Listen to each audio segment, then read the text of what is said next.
Now, RCN News in English on TV Colombia.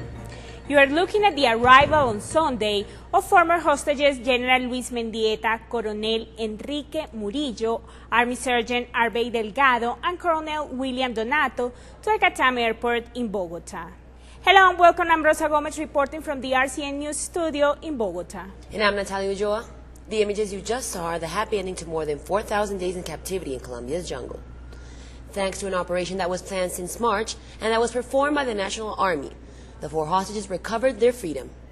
The risky chameleon operation that brought 4 Colombian officers to freedom began at 2 o'clock on Sunday.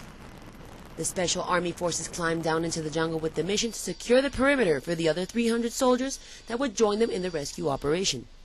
At 6:30 in the morning, the Special Army Forces launched their attack on the FARC camp where General Luis Mendieta, Colonel Enrique Murillo, and Colonel William Donato were being held. As the battle continued, Mendieta and Murillo were the first to be found. Later, the Colombian soldiers searched for the other 2 hostages. Arbey Delgado was found a few hours later, hiding. The Master Army operation was planned since March and was a complete success.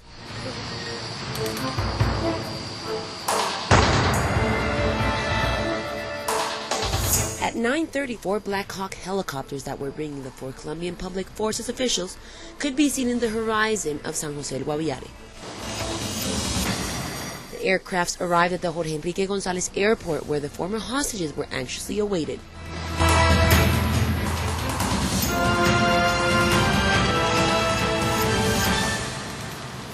As soon as they got off the helicopters, the men, who were still wearing the chains of their imprisonment, hugged the military officials that were waiting for them.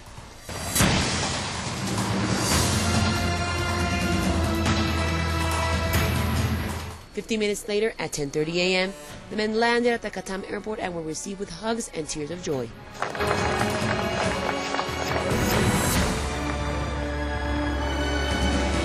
Their nightmare had finally come to an end. And a few moments after their arrival, the officers talked to the press and thanked the military forces for releasing them. Here's what they had to say.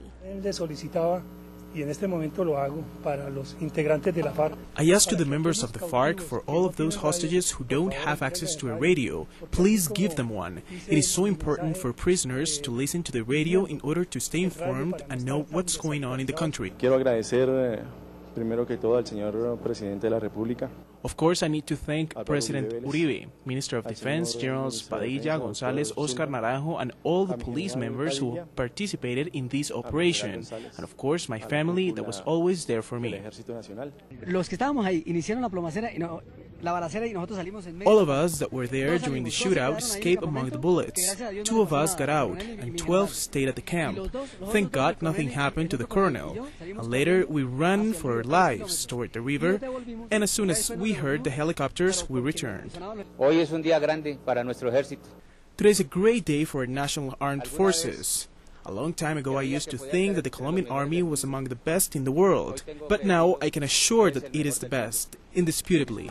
The arrival of the former hostages, Luis Mendieta, Enrique Murillo, and William Donato, was received with a warm applause and welcome. In the central yard of the police department, General Oscar Naranjo gave an emotional greeting speech to the 3 officers, whom he named Patriot Heroes.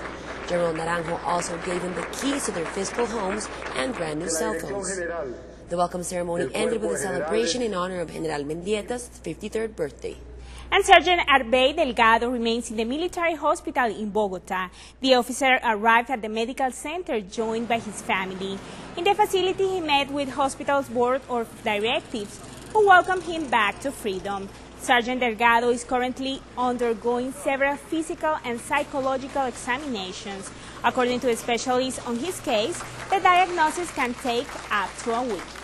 In Manizales, President Uribe said that the government will pay a reward to the rebels who give themselves up to the authorities, along with the hostages they keep in captivity. During the statement, President Uribe saluted the armed forces and congratulated them for their work in the operation. He also said that the government is firm but believes in second chances, and that the rebels still have the chance to abandon the guerrilla and start a new legal life. And hostages negotiations and releases with the FARC have had a political connection, and this latest operation is no deception. While no direct charge has been made, there is a widespread discussion that the release may have been timed to coincide with Sunday's runoff election. When President Uribe was denied a third term of office, Juan Manuel Santos became the party candidate with the presidential's full support. Natalia. Well, on Sunday, Colombians will decide for themselves if this event has any bearing on their vote. Yes. And that wraps up our update. Thank you for watching RCN News in English. Don't forget to follow us on Twitter at Colombia News and to visit our website, colombianews.tv. Always bringing Colombia to the world.